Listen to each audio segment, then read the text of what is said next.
Kalau yang punya kelingkingnya kecil dengan kelingking bisa. Kemudian Pak Coy tadi,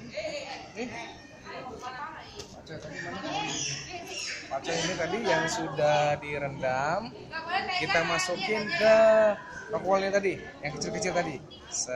Kita susun yang rapi, serapi mungkin. Setelah itu kita bungkus pakai kain hitam atau pakai plastik hitam supaya gelap tujuannya. Sudah dibungkus pakai plastik hitam atau kain hitam, kita masukkan ke bawah kolong ranjang.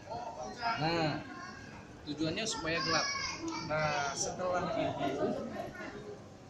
setelah itu sekitar sehari atau 2 hari biasanya dia keluar calon akar putih-putih seperti kecambah.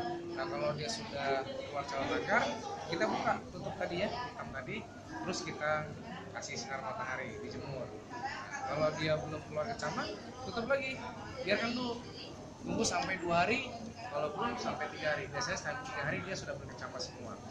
Kalau dia sudah berkecambah, kemudian kita masukkan ke namanya netpot. Netpot adalah pot kecil.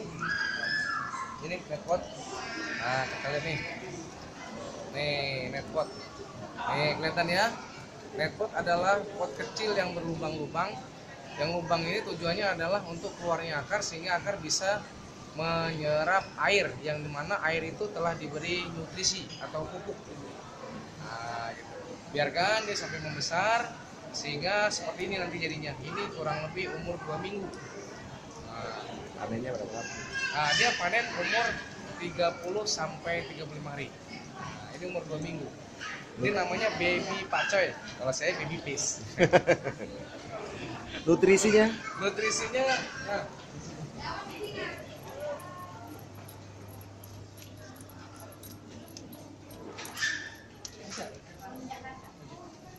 oh, nah, ini nutrisinya dibuat dari pupuk khusus hidroponik. Nah, ini nutrisinya. Nah, ini kita racik sehingga menjadi namanya istilahnya AB mix. Nah, sekian tutorial singkat dari saya. Mudah-mudahan bersemangat untuk menanam.